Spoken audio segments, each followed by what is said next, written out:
Hello, everyone. My name is Allie Wilbur, and I'm the Executive Director of the Wisconsin Visual Artists, which is an artist-based organization for artists that began in Milwaukee in the year 1900. We focus on supporting artists by providing professional development, networking, and exhibition opportunities, as well as advocating for the fair pay and treatment of artists. This is our first virtual program, and I'm really excited to introduce Kate Mothes, who is a independent curator, arts writer, and director of an arts platform called Young Space, which began as a blog in 2014, and since then has held on and offline exhibitions throughout the country, as well as has over 100,000 followers on Instagram, and has recently also participated in or worked with a contemporary arts publication. So I know that Kate has a lot of very valuable information to share with us today, and I'm excited to hear everything she has to say.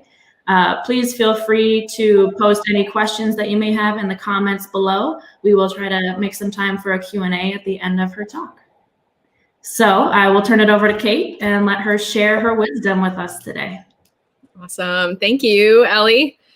So I'm going to attempt to share my screen in just a second here, but hi, everybody. I'm Kate Mothes. I am based in Northeast Wisconsin. I wasn't born here. I was born in Oregon, but mostly raised here. My dad's been a member of WVA basically the entire time I can remember. So this is really cool to kind of chat with a group that, you know, growing up, I was always kind of going to art exhibitions and communicating and, you know, being a part of this community in various ways too through the local art scene. So that's kind of exciting. So I just kind of want to go through a little bit of just kind of my background, a little bit of information about what I do, kind of how I got to this point, because it's slightly unconventional, I guess. I am kind of, you know, extremely independent. I'm very DIY in pretty much everything that I do. So I kind of like to give a little bit of context for the work that I do, but then I'll also go into kind of more of a maybe didactic approach to sort of a lot of the tools that I use, and including Instagram for one is a big one, but sort of general online presence as a curator, what I'm looking for, what that sort of means in terms of connecting with people. So it all kind of gets intertwined, but I'll kind of go in first. I'm just going to try to share my screen here. And let's see. I'm going to just kind of launch into a presentation. So there's a bit of more of a visual, oh no, let's see. Might have to try this one other way. There we go. Alrighty. So I'll give this just 1 second because I'm under the impression that if it's streaming live, it takes just a little bit of a second to kind of get going. But so, yes, so this is me, Kate Mothes. I describe myself as an independent curator, which essentially I'm wearing lots of hats all the time. I'm kind of a publisher, essentially kind of a blogger. I was more of a blogger, less of a blogger now. I do curate actual like group exhibitions in physical spaces and both online as well. Sometimes they're both of those things, online and offline, depends on the project that I'm doing. I'm the founder of Young Space, which was started in 2014, and it did begin as a blog. It began while I was in grad school. And like many things that I do, it was sort of a stubborn response to things not working out in other ways that I wanted them to. And it was kind of a way for me to learn about, you know, sort of a segment of the art world, so to speak, which was a lot of artist-run spaces specifically, but just kind of how the art world worked. It was a way for me to sort of dig in and utilizing social media and blogs and that kind of thing in order to kind of connect with people and learn about things in a sort of, you know, low barrier to entry kind of way without having to be in a huge city. I could, you know, be based basically anywhere. And as long as I had my phone and my computer with me, I could learn about things. So, and then share them obviously and write about them in this blog. So that has led to just this year, I co-founded with a designer and artist named Vicky Vainionpaw, who's based in Montreal, Canada, a magazine called Dovetail magazine. And that is sort of my next big kind of push, is sort of this idea of kind of combining a lot of the things that I do online with a really tangible physical concept. So it is like a print magazine as well. So this is, I won't go through all of this, but this is just to kind of give you an idea of my education and to just sort of illustrate that I have been all over the board. And in terms of kind of my art career, I've really only been seriously kind of doing this thing for, you know, probably about 5 years tops. And even just within the last 2 years is when I sort of really was like, okay, I'm going to try to like launch this on my own. I'm going to try to do this without having any other job to support me.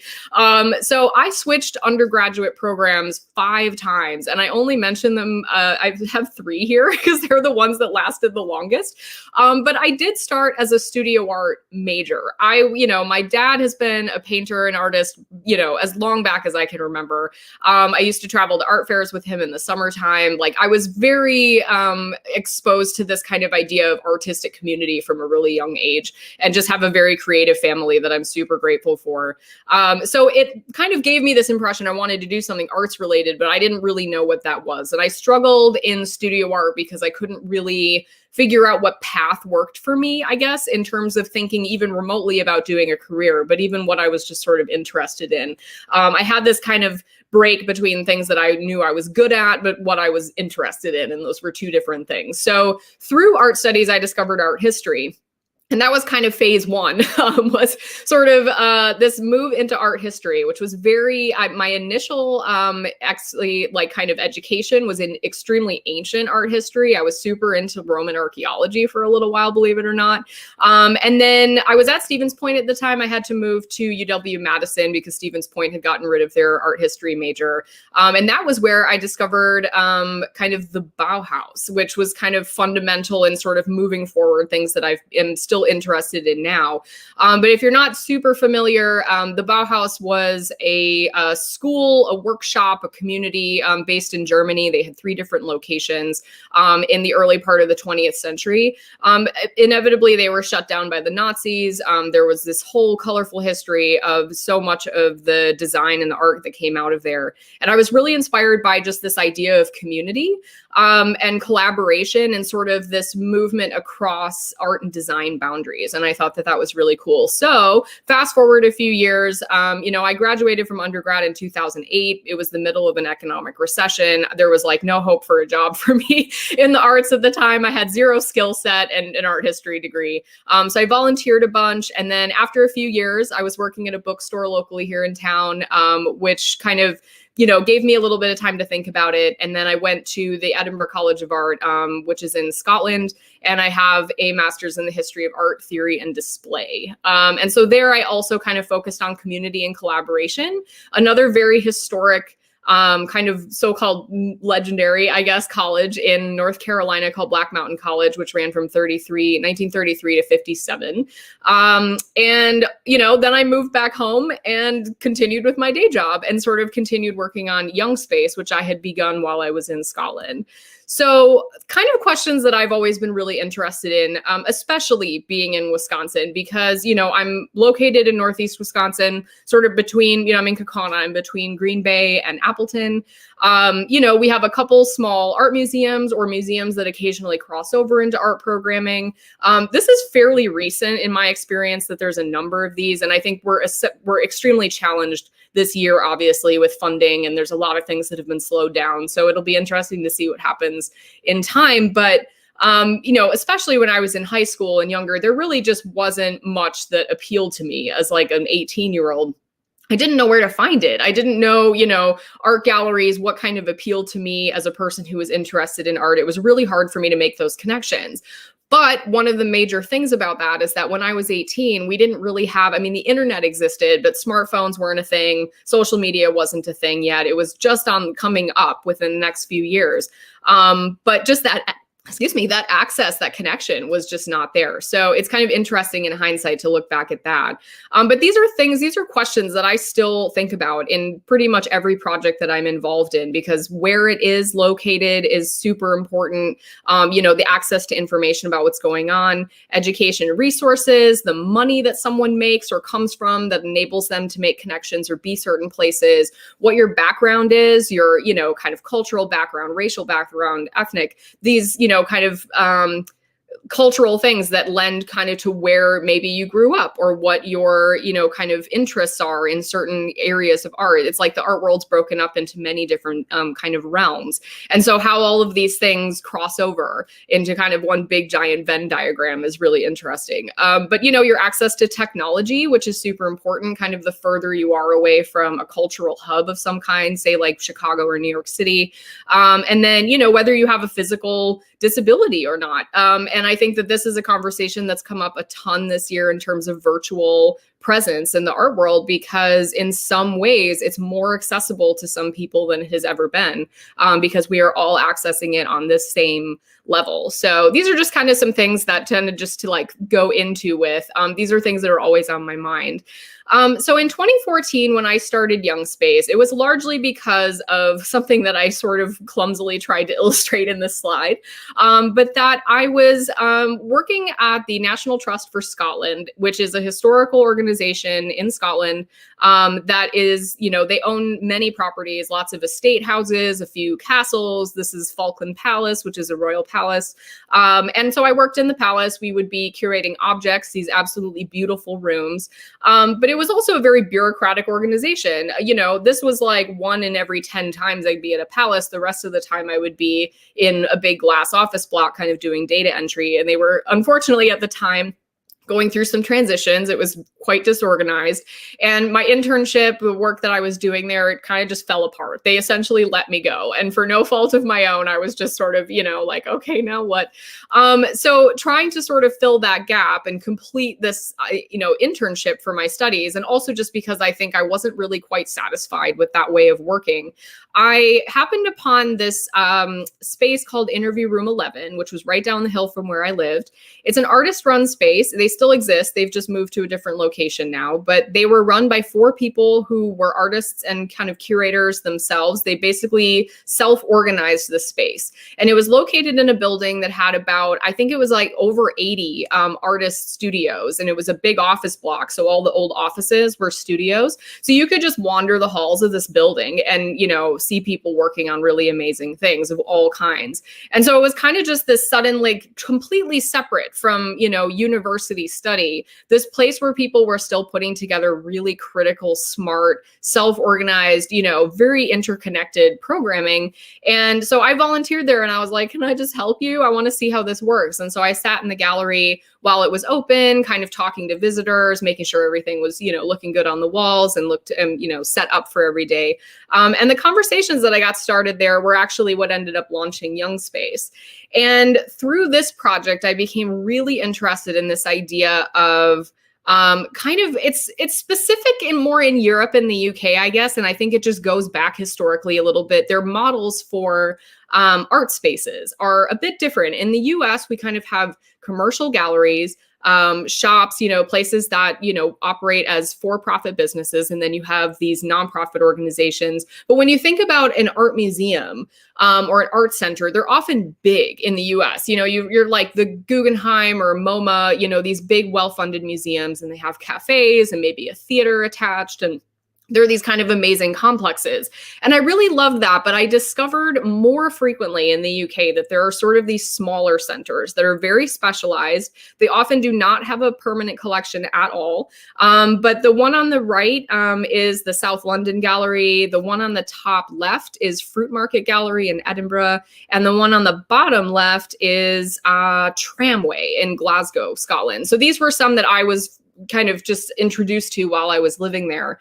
And all of them have just an adjacent little bookshop, a coffee shop, or a little cafe. And then mostly it's just a big open exhibition space. And they get these really amazing kind of critical exhibitions in there, but there's something that you can experience fairly quickly. You're not wandering through rooms and rooms and rooms. So this idea just really struck me while I was living over there. And because I had to move home after graduate school, I was like, I want to do that. I want to bring something like this back to where I'm going, which is Wisconsin.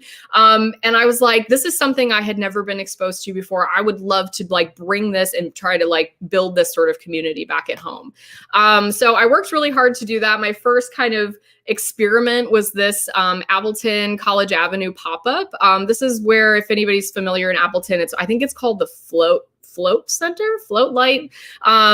it was just a big open storefront at the time. We borrowed it. I rented it for a month, had a little local open call. A lot of these artists were students from like Lawrence, University of Wisconsin, Green Bay, number of local places. And we just put on a big show and had a huge party. And it was like packed wall to wall the night that it opened. We had a band in there. There was like a pop-up coffee shop. And it wasn't the only thing like this that was happening at the time, but I think it was really like fed by this sudden buzz right around this time. It was like 2014, 2015. This is when like Mile of Music was still really brand new in Appleton. There were a couple other little artistic pop-ups going on. And there was just kind of this, there was feeling that there were a lot of people who were really interested in doing something at the time. And it was really successful. It was super cool. So then I was kind of thinking still along the lines of, you know, doing a permanent space of some kind. I think there was a little bit of a race for that to happen. There were a couple others that popped up at the same times. There was like the Refuge in Appleton, the Draw. And I think I just sort of realized that, like, you know, maybe that wasn't quite exactly my path, but it was still super exciting that these other things were happening. So I sort of bounced online. But right before doing that, we did do this kind of experimental project. This is in Hortonville, which is a village of like 3,000 some people, just kind of northwest of Appleton. There was a vacant space that was, actually, it wasn't vacant. It was in the bottom right side. That's what it looked like when we got into it. It was an old diner on Main Street that wasn't being used anymore. So my friend Claire and I basically gutted this entire thing. And for about 9 months or so, we ran this sort of experimental art space in there while it was being kind of remodeled for reuse. So we had some pretty amazing shows in there. It was very short-lived though. I think we would have continued it for a little bit longer. But there was an issue, some legal dispute. And one day I kind of just showed up and there were chains on the door and, you know, the lights were shut off and that was it. There was no more Match Factory space. But that was a really, really cool experiment, I think, from my perspective. It was sort of a way for me to really dig into a physical space and see what it means to, you know, switch out shows, to get programming moving, to sort of share this information online. How do you invite people to events, that kind of thing. And especially if you're in a place that a lot of people aren't just like happening to drive through. You're not downtown anywhere except this small village. And so a lot of the conversations we were having were with people who, you know, were farmers, local, you know, families coming down to like have dinner at the sports bar or something, and they'd stop by and want to see what's going on. And I think it was really cool to sort of open up that dialogue again, thinking about like access, you know, just that idea of speaking with people who don't have an in-depth arts education, but bringing really cool, you know, kind of thoughtful work to their town and into their, you know, kind of atmosphere. I thought that that was just kind of cool, the conversations that arose because of that. So this is also simultaneously, this I wasn't actually personally involved in, but this is just to kind of illustrate. This is Expo Chicago, which is the major art fair that happens on Navy Pier in Chicago every fall. They invite international galleries. To each of them will rent out a booth. They'll show, you know, work that they're trying to sell. And so it's, you know, very high end. It's pretty high profile. They have some pretty great kind of critical discussions you can visit, that kind of thing. But this was just kind of the moment when I discovered that I could use Instagram as a tool to connect to other people working in the arts. And basically it started here because I went to the show and I just started taking pictures of paintings and putting them on Instagram. And I had a few hundred followers, I think, on the Young Space Instagram account at the time. But just pivotally, it was this like 2015, 2016 time period when Instagram was not brand new, but it was starting to just become a bit more sophisticated. Facebook may have bought it at that time. It was like pretty, you know, it was becoming kind of a standard app that we were using for social media. The art world at large had not quite discovered it yet. It was mostly artists who were posting their work on there, trying to sort of be seen in whatever way they could possibly do that. And largely because they were trying to get galleries to notice them. But a lot of galleries didn't even have a presence yet on Instagram. So it was a really interesting time to be sharing work and sharing ideas on there, because any of the artists, you know, and luckily kind of myself in there, we were sort of setting this platform for how or a framework, so to speak, for how Instagram was kind of then picked up and used by, everybody now, because it's sort of this given that most people are on Instagram. So this was the first show that I did that sort of directly was influenced by Instagram. This was also in Hortonville. It was the following summer, utilizing another space that I had with my friend Claire, and we put out an open call. And I just thought, if I open this up on Instagram and I just ask artists to submit their work, who wants to ship it to Hortonville?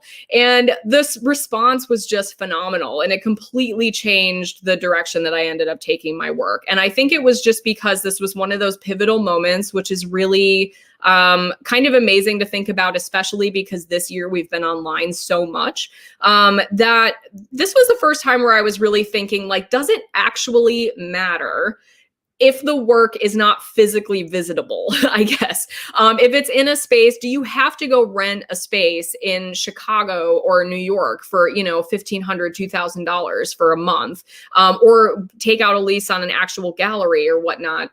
Or can you kind of have this anywhere? You can have a smaller number of people visiting it, maybe in a more unusual space, but you're still documenting it so professionally and so beautifully that the artists that are involved still put it on their CVs. You can still use this to share with galleries. And that's exactly what happened, is that the vast majority of these artists now are represented by major galleries. I've gone on to work with major galleries and museums. So I think that it's really kind of amazing when I look back at this opportunity as just kind of one of those moments when I realized that Instagram is just such a powerful tool if you're kind of using it in a way that makes sense for your work. So just a couple other pictures of some recent exhibitions. This was a painting show I did in Leeds in the UK in the summer of 2019.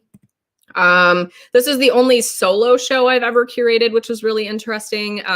It was mostly, I guess you could call me more of a facilitator, I guess, between the artist, Yulia Yasilzin, and the gallery Carvalho Park. And they, I was kind of a common denominator between them. So I sort of worked with both of them to sort of figure out what this show was, what this narrative was that they wanted in this absolutely beautiful space in Brooklyn. So that was a really cool experience for me. And then this was the most recent physical show that I was able to do. So this was in January of 2020 in Brooklyn, a big group show. It was actually a benefit. So we were able to donate over $5,000 to this charity called Art Start in New York City that works with underprivileged youth and provides art workshops for them. So we actually did a workshop for that, for Art Start as well. So that was really cool. But I guess just kind of one thing I'm really interested in also is just sort of how the definition of curating is changing and where I fit into that, but where a lot of my peers fit in, because we're all doing sort of different things. And there's a lot of different ways to be involved in this. And there's kind of the traditional idea of curating, which is to sort of literally to take care of, to care for something. So the care of collections in a museum is usually how that's applied. There's usually a lot of research and scholarship involved. It might be related to the exhibition design that those pieces are shown into, but education as well. And then I think I'm just kind of interested now in how the word curating is changing so much just because of the nature of the internet, basically, how we're getting information, how we're organizing information, and how we're absorbing it. And so the idea of contemporary curating is kind of multifaceted.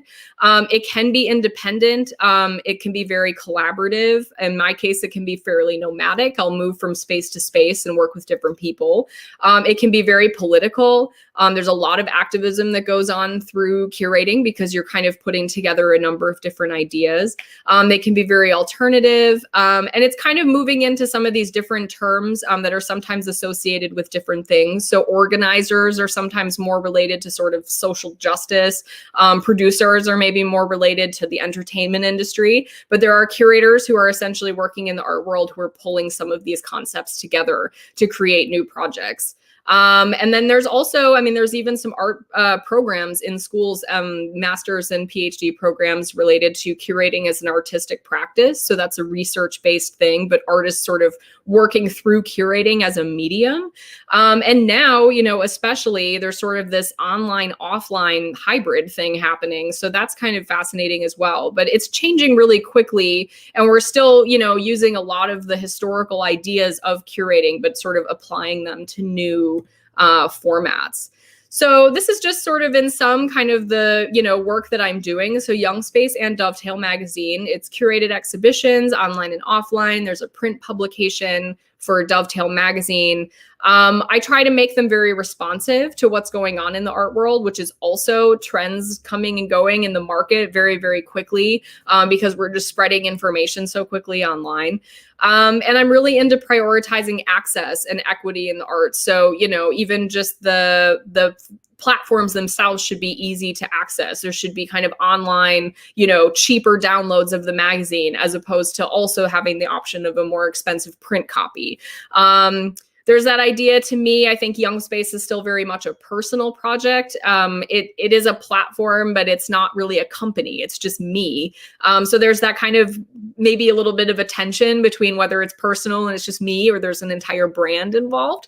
So that's a kind of bigger conversation about sort of branding and art in general online. But I'm very DIY about everything. So I take kind of a hands-on approach to all of it. So this is just a little preview of the magazine. So we're just releasing our second issue in print this Tuesday, and it'll be released online. So it's dovetailmag.com, which I can write in the chat eventually too. But so this might be slightly repetitive, but sort of my process is just to be, as experimental as possible and still be critical about it. I want there to sort of be a meaning or meaningfulness to what I'm doing.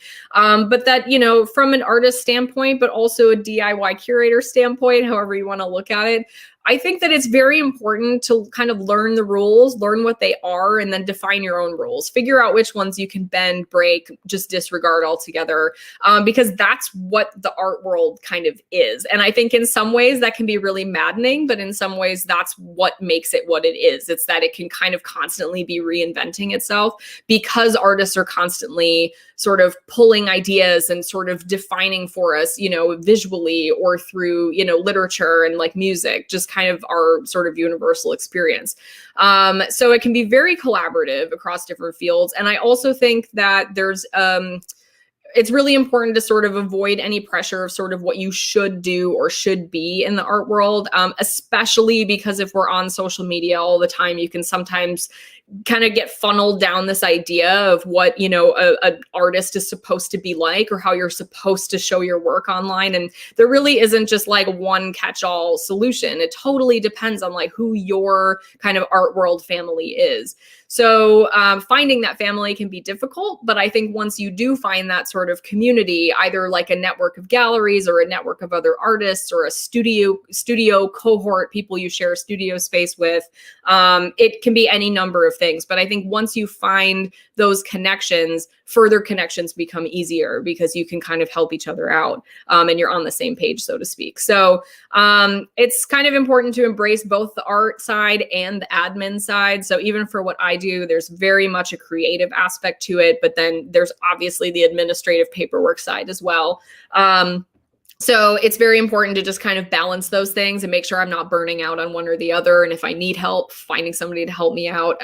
There's nothing wrong with kind of hiring a part-time assistant every once in a while. If you've got a big show coming up or something and you just need somebody to like wrap up paintings for you this once. A lot of like college students, will be very grateful for the opportunity to kind of learn those things and, get a little bit of a little bit of extra pay on the side. And then organic networking is just super important, I think. And that's the one thing I really miss about being able to go to an art opening in person, going able and like, chatting with somebody at the front desk of a museum, blah, blah, blah. You just can't do that with people when you're just online all the time. And it's, I think the difference between, just kind of running into somebody at an art opening as opposed to being on Instagram even is that everything online has to be sort of intentional. You're kind of reaching out, sending a message. There's a reason for it, where sometimes you can just sort of get into random conversation with people at an event. And that sometimes those can lead to opportunities that, you maybe can't even put your finger on now, but develop into something else. So kind of just getting more into like the nuts and bolts a little bit of online presence. There's a lot of debate, or I should say increasing debate, about whether websites are really necessary anymore if we have Instagram. And especially this is, I think maybe a question with a lot of younger artists who are growing up on social media. So they're basically using only Instagram or only YouTube, or, you know, maybe they have like a Facebook page or something that's like their homepage. You know, it's all social media. And so I think there's a little bit of a question about whether websites are still like actively useful. I would say yes. And I would say yes from a professional artist standpoint. They're absolutely essential. And it's partly because they differ so much in the usage between social media. So on a website, it's essentially functioning as an archive. You have bodies of work. It shows a history and it's presented very professionally on a website in a design that matters to you. It showcases your work in your way. It also includes, you know, your bio information, your CV or your resume, contact information. From my perspective as a curator, that is my job, to be going through and finding information about artists, trying to figure out how certain work might fit together. I need to know, like, what is your artist statement if you have one, you know, which is good to have. But, you know, where are you located? Because sometimes logistical matters are an issue. You know, where have you shown before? Do you have gallery representation? Because that could end up changing agreements with certain people. There's so many different levels to that I can't really get from an Instagram account unless I, you know, purposely start a conversation with you. And so the social media side is wonderful though, because I can get maybe more of an inside look at your process. I can get an idea of what's going on right now. You know, you can share videos if you want of like, I'm working on this painting right now. There's a lot of kind of different usages of that, but a lot of times, because a lot of people, I would say most people, you know, use one Instagram account for their kind of professional work and then also their personal life. And so there's pictures of your kids and there's pictures of your house and there's pictures of the sculpture you're working on. But from my perspective, I have a very hard time kind of differentiating between all of that information. And when you consider how much information is out there on Instagram, that like literally I'm going through hundreds and hundreds every day of, you know, accounts. And I'm, you know, art critics do this, gallerists do this. They're hunting for stuff all the time. But if you make it really difficult to find that information or to sift it out, it takes half a second to just be like, I don't know what's going on here. And then you move on to something else. So that's maybe an argument for having separate accounts if you're really wanting to use Instagram as a tool. But I'll kind of get into that in a second. There are some other tools that have been really all of a sudden, you know, very useful. And they've all kind of been released at the same time. But on Instagram, in your profile is the only place where you can put one lonely little hyperlink. So a lot of times people will use that to link to their website. But there are also these other services, Linktree, Link in Bio. There's one called Shorby. There's a number of other ones if you kind of Google Instagram profile link services. And these are ways to sort of link to various different projects you have all in one place. So somebody can bring it up on their phone. You can share information about like articles maybe that your work was featured in, you know, an interview that you're doing, anything that, you know, is a link, and it doesn't necessarily all have to go to one place, but it's kind of a catch-all. And that's one reason, again, why maybe the use of the websites as your own, like having to like build and manage a website is becoming even more questionable, is that, you know, there's kind of this argument that if you have this sort of Linktree or something similar, do you need your own website if you can just link to all of the reference material that you would need? So I think, again, it just depends on what your style is. But, you know, for my purposes, I still definitely love having a website to look at. I think with social media, it is kind of good. Like when I say social media and I'm talking about art, I'm almost entirely talking about Instagram. And this is mostly just because, you know, the art world in general, museums, educational institutions, and like independently, you know, I've noticed so many MFA programs, you know, they will create their own Instagram accounts because just within the last few years, that's where everybody's gravitated toward. And Facebook is one that is very useful if you're running a business that is having events. There's, you know, I mean, it's very great if you're running like a website that's publishing articles. It's a little bit different in terms of how it's used. But obviously, Instagram is super visual. That's the entire idea. So it's a little less about the written content and way more about the visual content. And you can still, you know, incorporate, you know, the text in there. But in terms of just kind of making sure that you're represented in a place where the vast majority of the art world is looking, something, if that's important to you, then that's very good to keep in mind that Instagram's kind of the spot to be paying attention to. And so I think that there's just a few, I'm going to see if I can get this to work. There's a few, well, actually, I'll just try to bring up one here, but the kind of idea of post-digital gallery. What does it mean to sort of have a gallery after the internet? And especially this year too, there have been way more, and what I've observed, galleries that have either closed their physical space, they did have one and now they're going online, or they're just opening up online, period. And that's it. And a lot of them have, you know, kind of facing a similar issue as artists do, where all of a sudden there's kind of a crowded playing field. We're all online. So how do you kind of get your work out there? And I just want to bring up this one link. Hopefully this works. If not, I don't know if I'm actually, I actually just realized I'm probably only sharing one tab. So, let's see. Yeah, I probably can't get you guys to see that just because of the way this is sharing. But if you want, I mean, we can, in the chat, I can send some links to some of these things, but there are some different, you know, kind of experiments going on. Digital art's been around for a while. It's not like it's brand new. It's just that I think this year we've been seeing more of it. So, you know, a lot of galleries are posting viewing rooms or showrooms, which are basically kind of their virtual exploration devices. It's a little bit more than a PDF showing the work that's available in a show. You can kind of walk through. So there's 3D simulations of some of these galleries where you can kind of like a video game wander through. There's some actual like really interesting virtual reality work that's starting to be put together. There's one, an artist, Hito Styrel, who has a video kind of show that was meant for the Venice Biennale in person, that you would be standing in a room surrounded by these screens. And instead, she's actually taken it and put it into a virtual reality experience, which is underwater. And you can like, but you can also just view it on your computer.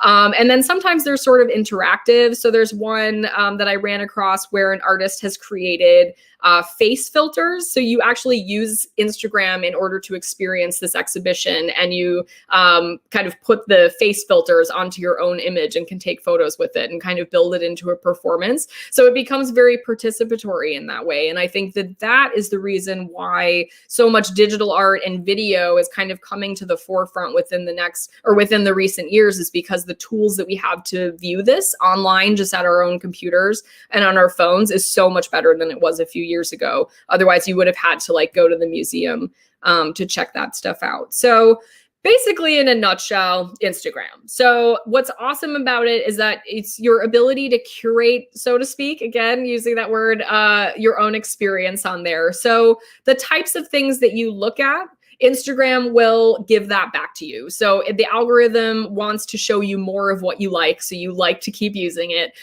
So if all you're doing is looking at a bunch of paintings, probably it's only going to suggest you look at a bunch of paintings, and it'll just suggest a number of accounts that have something to do with painting. You start looking at like pictures of, you know, corgis, it's going to start showing you a bunch of pet things. So it's like, it's very responsive to that type of thing. But if you use it very consciously, you can control the type of content that you're looking at.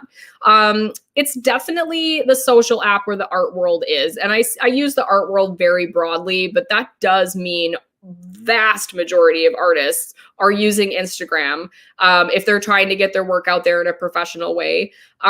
It's also where almost all the galleries, it's a given, they have to have an Instagram presence now. Museums, like I said, like educational institutions, they're there. Whether everybody can find everybody is another issue, but you can absolutely research what's happening, and they are also researching what's happening. I saw somebody, there was an art critic the other day who writes for like, you know, Art Forum, all, you know, Art News, massive, the big kind of art market publications. And he had screen capped his Instagram usage, and he's on Instagram like 6 hours a day, messages everybody. So it's like, and that's not unusual. I mean, there's a lot of people who spend a lot of time on there. So it can be overwhelming, but it's really powerful in terms of kind of like, you never know when that work might come across somebody's radar. So it's really good, obviously, for knowing about current events and social movements, which maybe your work ties into or not. I mean, there's just things to respond to.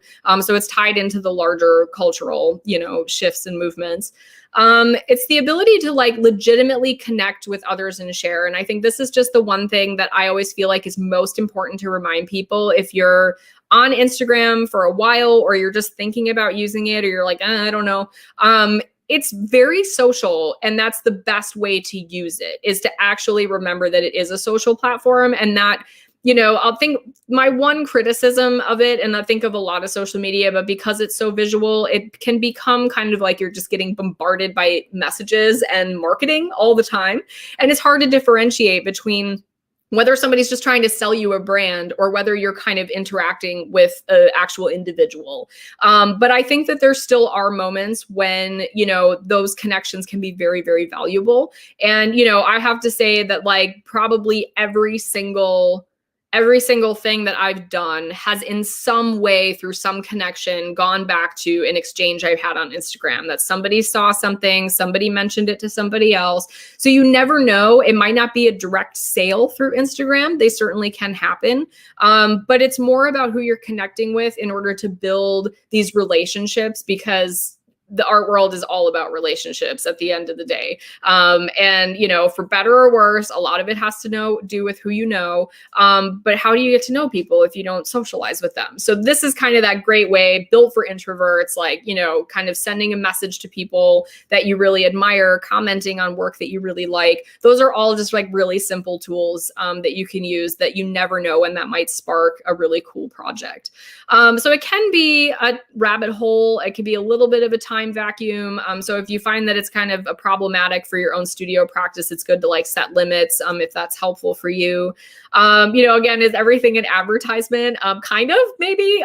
We're all online. This is an argument about social media in general, kind of how we're presenting ourselves. So, but just kind of keep that in mind when you're thinking about putting your work out there. Are you putting your work out there, or your process, or your, whatever it is that you're trying to share, especially professionally, are you doing it in kind of the best light possible? And that does not apply to personal accounts. I mean, obviously we're talking about like professional appearances here. But with so much information coming across all the time, if images are dark, if they're, blurry, or I can't really tell what's going on, or they're out of context, I mean, it kind of depends on what the work is that you're making. But if I can't tell from scrolling through my screen, I get a split second to look at your work while it's coming across my feed. And so this idea of kind of having really good pictures, you don't have to have professional images. They just need to be bright, clear, very nicely representative of what you're working on, and you'll just have that much better chance of getting somebody to stop and actually pay attention to it. So the one thing about Instagram, though, that is kind of crazy is that obviously it's out of all of our control. It's a giant company. They're making changes all the time. They're absolutely shifting the algorithms now. I mean, they're massively focusing on video. They're taking elements that we associate with apps like TikTok and Snapchat, YouTube. They're putting them all into this one app. They're really pushing video. They're really pushing the commerce aspect. So they changed the layout. It's now very focused on shopping. How this appeals to the art world, I don't know, because in some ways it kind of clashes with the ways that, sort of the traditional, like, we don't like to talk about prices kind of art world. But now everything's kind of commercial and upfront. So I think that there will be some interesting changes within the next couple years, just as the way that the general population uses social media. Instagram is still the go-to now, but if it becomes too complicated, I would not be surprised if soon something else that's much more kind of art world structured starts to arise. And just like a last note, like, there's no such thing as a magic potion. There are tons of books and guides and blogs about like how to, get 1 million followers, how to engage your, audience. There are some of those tricks that really work. I've written an Instagram guide. It's available on the website if anybody's interested. It has a lot to do with etiquette and kind of understanding where your goals are with it and what you're trying to even achieve with your work. So from an art world perspective, it's like, who do you want to connect with? Why is that? What are you actually trying to achieve? Do you want to get shows? Do you want to sell your work? It's like there's a lot of different aspects to this. But I think kind of obsessing about the number of followers or likes that you get on posts can be really detrimental just to the creative process. So one book, I think I have it here actually. Hopefully you can see this. It might be backwards. I'm not sure. It's called The Death of the Artist. It's just a book that I've read recently voraciously. It's basically, William Deresiewicz is basically talking about how the nature of art and the artist has changed and is changing in this kind of digital era we're in. And so I kind of put up the two. These are just from the flap, because this is the front flap, because this is what got me really fascinated with this kind of concept, because I'm in it. Like, I use Instagram. It is a focal central point of my entire, living. My whole, everything that I do is online, or at least is connected to online before it becomes an in real life kind of process. So there's kind of this Silicon Valley narrative of, the amateur. There's this thing where it's like never been a better time to be an artist. Production is cheap. It's called the internet. And so everybody can do it. And then another thing he's talking about is kind of as from an artist perspective, who's going to pay for it? How do you make a living? So that's just kind of one recommendation I have in terms of reading.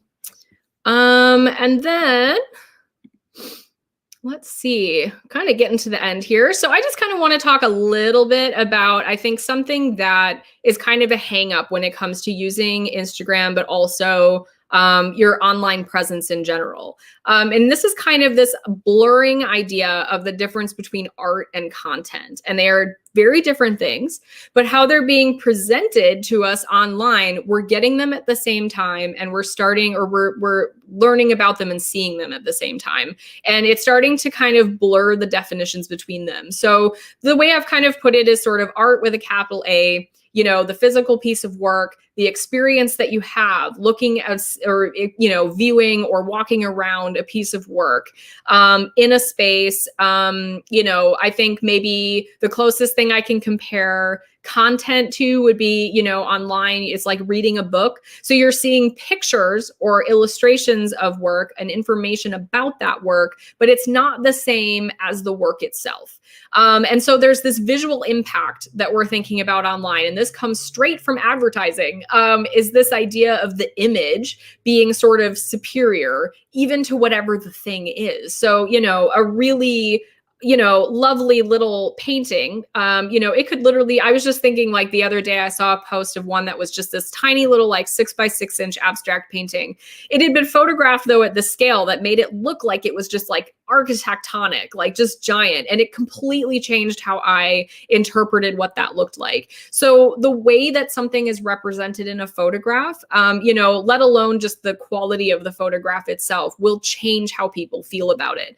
And there are, absolutely, like, major success stories with artists who have, kind of this perfect storm of a combination of, like, imagery that translates really well online. And we're usually talking very flat, paintings, two-dimensional work, photography. But then also, there's artists who are making absolutely phenomenal work that just does not translate well in a photograph. And that's why you don't really see ever, like, installation art, major sculptures. They have to be photographed so pristinely for you to kind of understand what the scale of these things are. And then again, going back to Instagram too, I mean, we're kind of just moving into this new terrain of entertainment, of videos. There's this new Reels feature on Instagram. You're kind of making these video montages. And that just doesn't apply to everybody. It may work for what you're trying to do, but there is absolutely a visual impact to that that's separate from the art itself. And I think sometimes that differentiation is what kind of gets a little sticky sometimes, because you get hung up on what it looks like as opposed to what it is that you're actually working on and what that kind of quality of that is. So it's just kind of good to keep that in mind. And if you sort of feel like, from a creating standpoint, it starts to kind of move, you're getting stressed out about whether it's, being presented well enough or anything. I mean, I think that there is a balance to be struck. It should be presented professionally. But I think if you start kind of moving into, like, the Instagram is why I'm doing these things, then, maybe the scales are a little bit off. So there's absolutely kind of a lot of conversation about kind of artists as brands. And this is just, blurring again, this idea of the arts, the visual information, and marketing and advertising.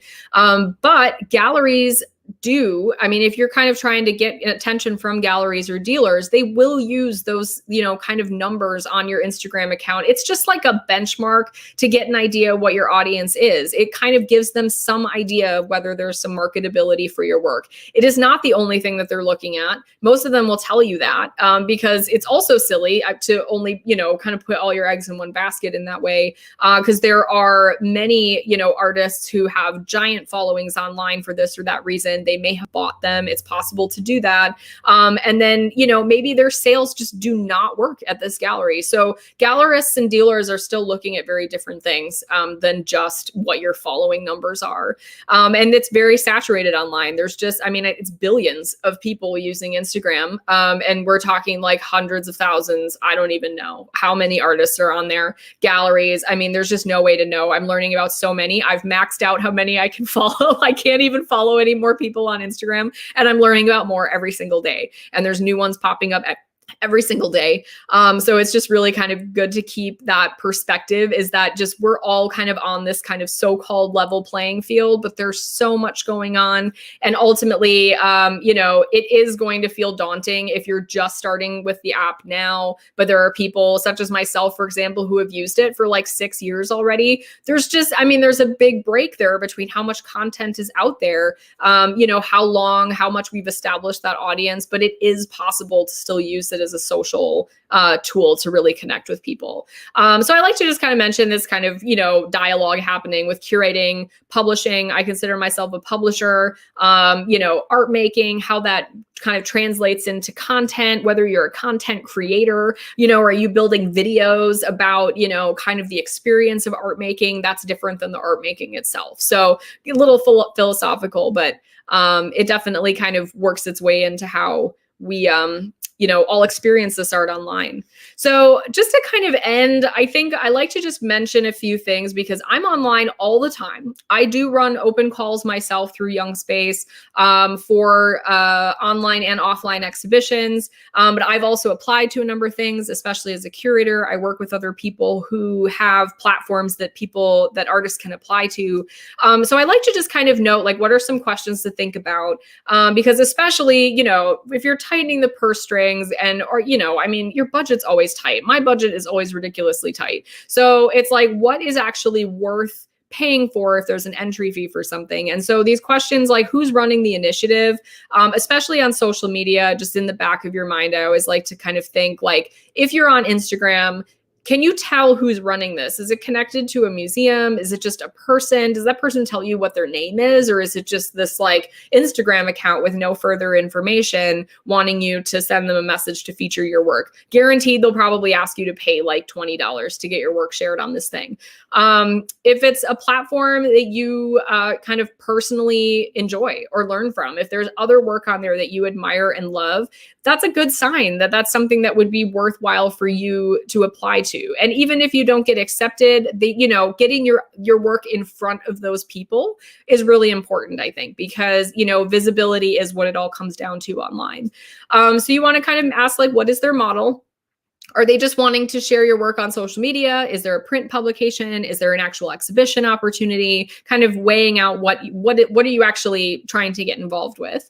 And does the cost meet its value or the potential to meet what your aim is? And this is one of the biggest things that, I struggle with this a lot because there's always, there's a lot of talk about whether artists should have to pay for calls for art. And I think it varies so much across the board. And there are some entry fees that are phenomenally expensive. And then there are some that are very low barrier to entry, $10, $20. Mine, for example, is $20 like suggested, but it's pay what you can anywhere starting at $5. Literally those fees, they are like processing fees, operation fees. They cover all the web, admin time. They cover advertising fees if they do that. And this kind of across the board.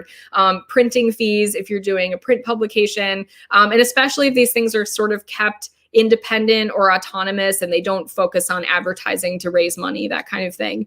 Another thing to ask is just kind of, do other friends of yours, other people that you admire or know or work with, do they know about what this initiative is? Have they heard about it? What sets this initiative apart from others? What are they doing that's different that might gain attention? If you do get into it, how are they marketing this opportunity? Where is it being distributed to? And what size or who are they reaching? And so I think that the one question here is like, there's a tendency, I think, to want to get involved in something just because they have a huge audience, but is that audience a quality audience? And sometimes some of the more powerful initiatives or opportunities, they may have kind of a smaller, maybe they have a smaller presence on Instagram, but they've got a really amazing collector or client base that actually buys that work. So doing some research into who is kind of running these operations is really important. So I think I'll just kind of end it there, but I think we're going to kind of just move into some kind of question and answer. So if anybody has any questions, feel free to holler. And then, I'm more than happy to kind of reach out or kind of answer anything about the work that I do, technical aspects, if you were trying to get your work out on Instagram, anything like that. So feel free. Thank you so much, Kate. That was interesting beginning to end. I think incredibly valuable to all the artists watching the whole time. We even see some comments thanking you for the information that you've shared today. Good. Just a reminder that if anyone has any questions for Kate, please throw them in the comments. I will start by asking some questions of my own, and then I will reach into viewer questions. So Kate, I'm sure that, through Young Space and Dovetail, you've had a lot of artists DM you or email you or reach out to you directly. And I guess I'm wondering, A, do you like that? And B, when an artist does reach out to you, what do you want to see from them? How do you want them to contact you? And how do you not want them to contact you? That's good, because I think I've seen like every style at this point. And I think it's just like, I like to keep in mind that it's just sort of like, it's just common sense. Like, would you just go up to somebody at, in an actual event and just like throw a picture of your work in front of their face and say nothing? Or would you say, hi, my name is such and such. This is what, I do. Maybe would you like to check this out, please? Thanks. Bye for your time, And I think that difference, that's exactly how that feels when you get a DM. So if somebody just sends me a picture and a link to their website or something, but there's no context and no message, I'm just like, okay, thanks. Like I see that, great. But I don't actually even know what to say to you because you've said nothing to me to even respond to. And I think it depends on like, just also what is it that you're trying to achieve with that message? Like, are you just trying to say hi because you're wanting to connect to another artist and you like what they're doing? Or are you trying to like ask a gallery if you want them to see their work? Either way, I just like it when there's at least like a minimal kind of hello, this is what, if you have time to check this out. Because I do, personally, I get, I don't know, it's at least like a dozen messages, every day, every 2 days or so. So it's like, I'm more willing to go through and check the ones that are, written a bit more thoughtfully than just like, here's a picture, check it out. So yeah, common courtesy type of stuff, I guess. Fantastic. And I mean, also on the point of submitting images or projects to you, a part of being an artist and submitting to exhibitions and museums and galleries is rejection. It's just, 9 out of 10 times you're going to get rejected. How often, I'm curious, do you notice or see repeat applications from the same artists that may not have gotten into shows that you've put on, but continue applying each time? And what do you have to say about artists who've maybe not been accepted into exhibitions? Should they keep applying to the same curators and galleries? That's a good question because I think that there's a number of factors. And firstly, I do see a number of repeat applications. And I think it's a tough one because at least in the case of what I'm doing, which is the way a number of, kind of open calls are usually structured, is that there will be guest jurors or guest curators that all come from different backgrounds, different aesthetic kind of processes, what they're looking for might be different. So I think that that's a good reason that from an artist standpoint, if you're wanting to submit work, making sure you know what those curators or jurors do as much as possible, because they may not select you, but the next person could. And it's like, if you know that somebody's maybe coming from a background, like it's a painting show, but you're working on sculpture, that obviously doesn't make sense. Like making sure that you know kind of what the parameters are. But also it's like, nobody likes feeling like they're throwing money away, especially. So it's like, I would always kind of say, like, if you've applied to something 2 or 3 times and there's just kind of a hard no every time, it's like, maybe that's just not going to work out. But a lot of places will do short lists. So they'll at least give you an idea, like they're still considering, you know, this list. And so you know that maybe you had more of a chance. They're structured slightly differently, I think. But I think it just kind of depends on like whether you really, really like that platform too. You know, like I always feel extremely flattered when people like reapply. So I'm like, oh, they really like it. Like they really want to be a part of it. And there are many times actually where work that I know has been selected several times or has been submitted several times before will finally be accepted by a curator, because I never even know what those curators are necessarily looking for either. So sometimes it's just like, yes, I know they've applied a few times, and then they finally get, you know, put into the grouping, and it's like, yeah, okay, so it was worth it. But that's an argument too. I mean, I have a very low cost to the open calls that I do as well, because I like to make that available as an option. If it was like a $50 submission fee to, I mean, I think one that I think of right away is like New American Paintings magazine. I think they have like a straight up $50 submission fee. Their distribution is huge. They're obviously like published and printed, and you can find them in like Barnes and Noble and stuff like that. So what you're paying for at the end could be good, but I've known people who have just paid hundreds and hundreds of dollars and still are not in New American Paintings. So it's a balance of whether you feel like that money is something that you know, that what that kind of balance of that, you know, cost versus value is. Thank you. Yeah. Very informative. We'll go into some of our viewer questions. And I know you touched base on this a little bit, but Stephen asked, how do you see the recent shift in Instagram to video and an ad platform affecting your work? That's a good question. I think it is affecting it actually, like in terms of kind of the algorithm and engagement and stuff like that. Like it's way down, you know, but it's way down across the board for basically anybody who's doing you know, kind of still images of things, because I've noticed that, you know, and I think this is the thing that I don't love about Instagram is that like, like, just like everybody, you don't get warning about when they're going to be, you know, putting out a new update. Your app just changes one day. There's new features on it. The algorithm shifts. And so suddenly all I'm seeing is videos, and I don't actually want to see videos. I want to see paintings, you know, and I actually have like, it's frustrating for me to try to find things. But I think also, you know, and I've had a couple friends recently whose accounts were like hacked and completely like eliminated, and they had like, you know, 10,000 followers and they have to start from scratch. So I think that it's kind of annoying, and that's why I don't like thinking about like putting all of your work into that basket. And I think that's where like my magazine project has come up. Trying to do physical exhibitions and reach people through different means is still really important, because the work isn't about Instagram specifically. It's just one tool. It's just that it's so easy to get sucked into that because it's so, it's such a connector tool. So it is a little bit challenging. And I think I'm always a little bit on edge about whether like, you know, one day my account will just like disappear, and then what am I going to do? Because that's completely a possibility. But, you know, I try not to be too paranoid about it, I guess. All right. Anyone else have any other questions for Kate before we wrap up here? I'll just throw out a little plug. This program is hosted by WVA, and it was free and open to the public, anyone who wanted to watch. If you are interested in programming like this, I highly recommend joining WVA and keeping up with whatever it is that we're hosting or doing. You can go to our website, wisconsinvisualartists.org, follow us on Facebook, follow us on Instagram, which we learned a lot about today. Thank you so much, Kate. Mm-hmm. And hopefully we can have more interesting and enlightening conversations like we did today. Cool. Thank you so much. Thank you so much, everyone, for joining in and watching. And thank you so much, Kate, for sharing your information with us today. Cool. Bye, everybody. Bye.